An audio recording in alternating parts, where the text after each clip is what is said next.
Tenho uma coisa ótima para vocês. Uma aula incrível. Então me sigam.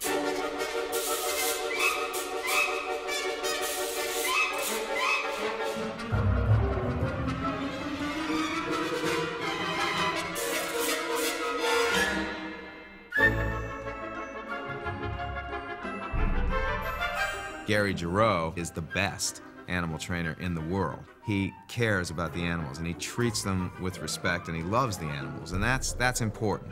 We searched far and wide, worldwide, for the right creatures. Most of these crows we brought from America. These are African pied crows. Her name is Cheyenne. She's about 3 years old.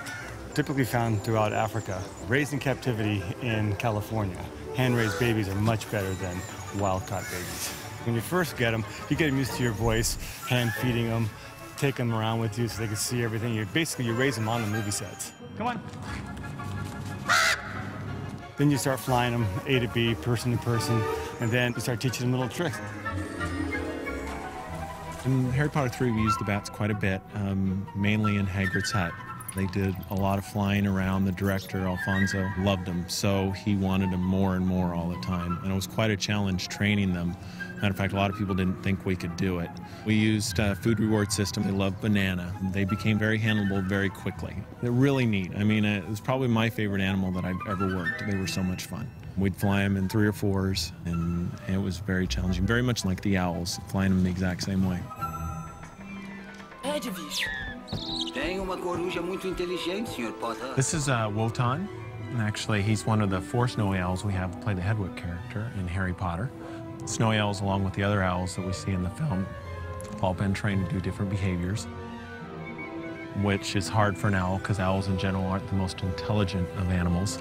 So they've had to learn to do a lot of things that they wouldn't normally or characteristically do. A lot of people, they see the Harry Potter films and they think that these animals make great pets, and they really don't. They're not domesticated. They're totally wild animals. It seems so simple when you see it in a movie and easy, but in real life, it's a constant 8 to 12-hour day taking care of these animals.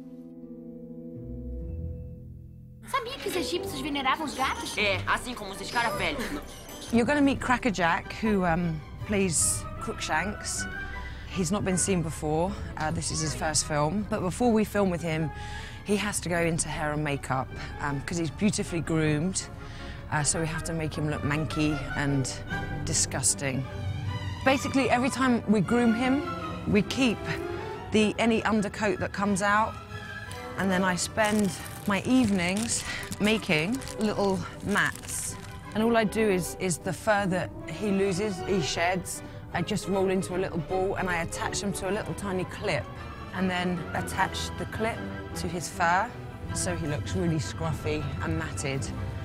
We then have some jelly and put it on his eyes to make them look all weepy so he's not so handsome.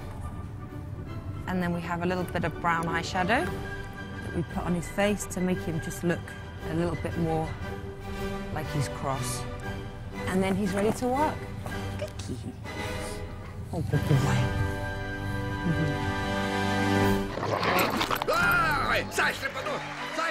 There's a bulldog character, Ripper. We had a great deal of fun with him. To start with, they're basically good-hearted, but they've got some aggression in there. And the work that we had to do with him on the show had a lot to do with aggression. They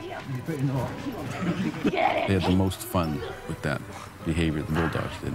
We have lots of miscellaneous animals in the show, more than on the other shows. The hippo was great fun. She's a great ancient pygmy hippopotamus, and she was very cool. She cruised around all day. People react in different ways to having animals on the set. We're sort of a variable element for directors. The rest of the crew usually really gets into the animals. Before I got into the Harry Potter world, to be honest, I was a little squeamish about bats. I was not a big fan of it. I didn't want to go hang out with bats. I did not particularly think rats were that attractive. But what happens is you see these animals and the care, and they're on the set, and they're actually suddenly pretty cute. You sort of become Hagrid. You have a new appreciation for these animals. Ele está vivo! Cuide melhor dos seus bichinhos, Ron.